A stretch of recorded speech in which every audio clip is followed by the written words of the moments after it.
So protests turning violent outside a Turning Point USA event at UC Berkeley as agitators threw rocks and set off flares to try to block the campus. The chaos prompted an investigation by the Department of Justice. The Joint Terrorism Task Force is going to be looking into this together with the DOJ, my Civil Rights Division, and the FBI, and understand what happened here. How did it come to be the case that when Berkeley has noticed that this type of violence occurs on the campus, when conservative speakers come to speak, and by Rob Schneider had been scheduled to speak, it was a sold-out crowd. So we have some serious questions and concerns about this, and there'll be a full federal investigation. Andrew Kolvitz, the executive producer of the Charlie Kirk Show. All right, Andrew, so what happened last night? Well, Jesse, you know, it seems like it was a coordinated attack on a peaceful event, and you can't make this stuff up, as you said in your lead up, that they say in their flyers that we're inciting violence just by being on campus and hosting an event with Rob Schneider, a comedian, an actor. And the irony is just so rich because they say that our words are violence, but their actual violence is mostly peaceful.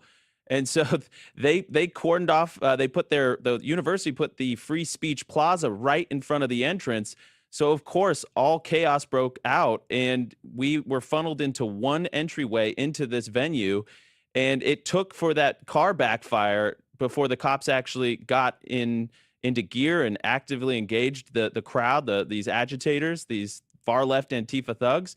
It took that because people thought it was an actual gun going off or a bomb exploding. And people started scattering, Jesse. So this was an absolute coordinated attack to disrupt the event, and thank goodness they failed. I mean, do you think that any of the local officials purposely made it difficult, made it a little bit more dangerous? Yeah, I mean, Jesse, I do actually. I want to be careful with what I say, but I will tell you 2 weeks before the event, we had to switch to the university's ticketing system. And so what happens when you do that is it opens it up for far left agitators and protesters, disruptors, to grab those tickets. And so what we had happen is that there was about 500 tickets of people that didn't show up, and that's their whole game. They want to grab the tickets and then leave it empty to make it look like we don't have a big growing movement in the wake of Charlie's assassination. And the truth is, thousands of people were not able to get into this event because either their tickets didn't work, they got scared away, or harassed and attacked and had to flee the scene.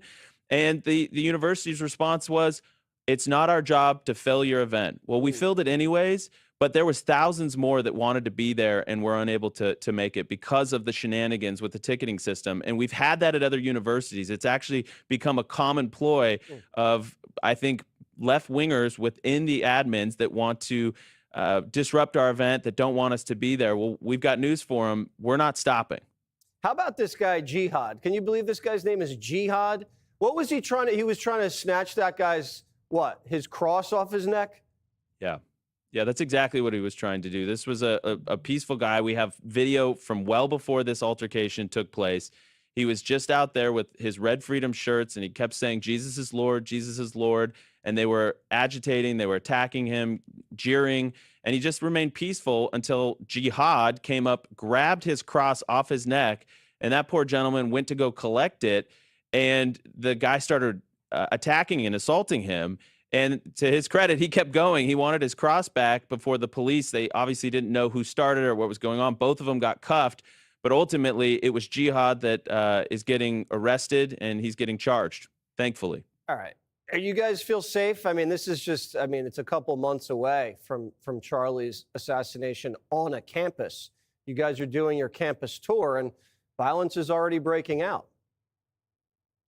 Yeah, I mean, I want to give a hat tip to our amazing staff and our amazing students. They are heroic. They are doing heroic things, persevering in the face of unspeakable harassment that you saw unfold last night.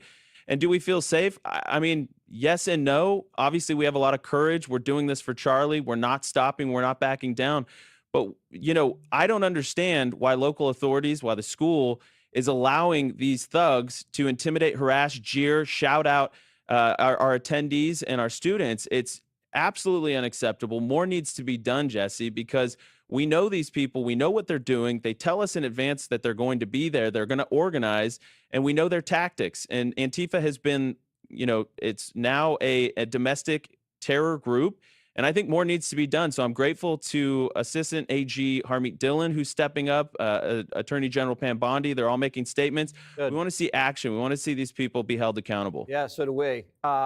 It's been far too long. They've been able to run wild. All right, Andrew, stay safe. Thank you. Joe Rogan, right? He has a huge podcast, millions of followers and listeners. He's not party affiliated, but he had this warning for the left where he talked about that these celebrations, these vile celebrations over Charlie Kirk's assassination might push America to the brink. Let's watch.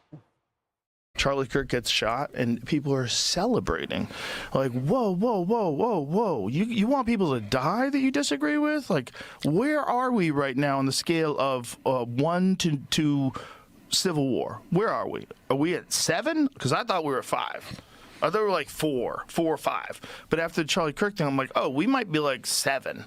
This might be like step 7 on the way to a bona fide civil war. Leslie, is he right?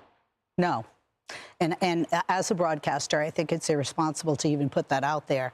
You know, we're a great nation, and one of the things that makes us great is that we can live together with all of our different ethnicities and cultures and religions and political ideologies. There aren't just two. It isn't just left and right, as we can see from primaries, right? There's left of left and there's right of right. I want to say something. First, I want to say that violence, and I will repeat that violence is wrong. Violence for any reason is wrong. 2, people in this country have a First Amendment constitutional right to free speech, but not to incite violence. I don't think I agreed with anything Charlie said, but he had the right to say it. You should never, ever, ever say anything demeaning about somebody who has been assassinated, cut down in the prime of life. And in addition to that, you just don't speak ill of the dead. That's how I was raised. You don't speak ill of the dead. You know, Turning Point has a right to have, their, membership and to have their meetings. But I also want to point out that University of Berkeley has 46,000 students. And on my radio show, we had a man on the ground, the man on the street, go and talk to people. And it's amazing how many students didn't even know this was going on. They didn't even know. The campus is 98 acres. It's really huge. This was happening on one end of the campus. Also, if you look at all the footage, there are some older people that were there. I find it hard to believe they were students. So I just want to say I don't want the kids at UC Berkeley to all be demonized. I don't believe that everybody there was students. Again, violence is never right. It's never the answer, regardless of your political ideology. And every campus should welcome other opinions. Like Liberty, let some atheists talk. UC Berkeley, let conservatives talk. I believe in that free speech, and I believe that's how we become more united and don't have a civil war. It sounds similar to Columbia. In Columbia, they said a lot of these people weren't their students, but they were organized with the unsavory attitude. There's the violence we saw at UC Berkeley. There's the social studies teacher you played that said, "Bye, Charlie, what a piece of garbage. Look what happens." I mean, what an appalling thing to say. And this person is teaching students. That's not just one isolated example. We've seen examples like this across the country, and those folks belong nowhere near educating our children. And at UC Berkeley, if we could just pull back up those images, my favorite was the media. There were some in the media trying to tell us this was mostly peaceful. Wasn't mostly peaceful. There were fireworks, there was tear gas. You covered, is that peaceful? There was a bloodied face. No, that's not mostly peaceful. That was a real CNN moment for the media when they said, mostly peaceful protests as fire raged behind the reporter. That was in a different context in the summer of 2020. This was not mostly peaceful. This was very, very wrong. And what speech were they stifling? Not that it matters, because free speech doesn't characterize what you say. Everyone deserves free speech protections as long as you're not inciting violence.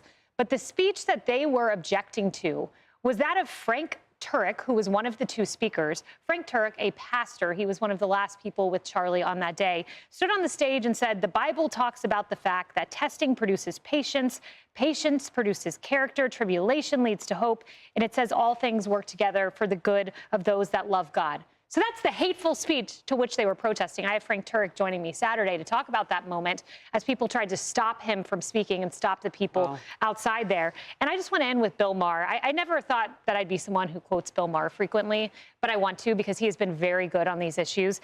And he said this. He said that Charlie Kirk was shot under a banner that said, "Prove me wrong," because he was a debater. Too many people think that the way to prove you wrong is just to eliminate you.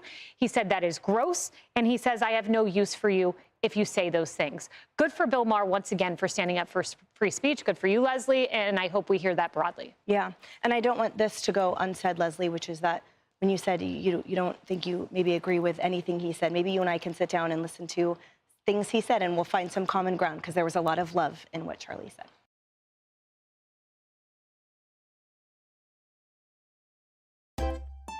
If you enjoy this content, please consider subscribing to my channel to stay up to date with future videos. Thank you for watching.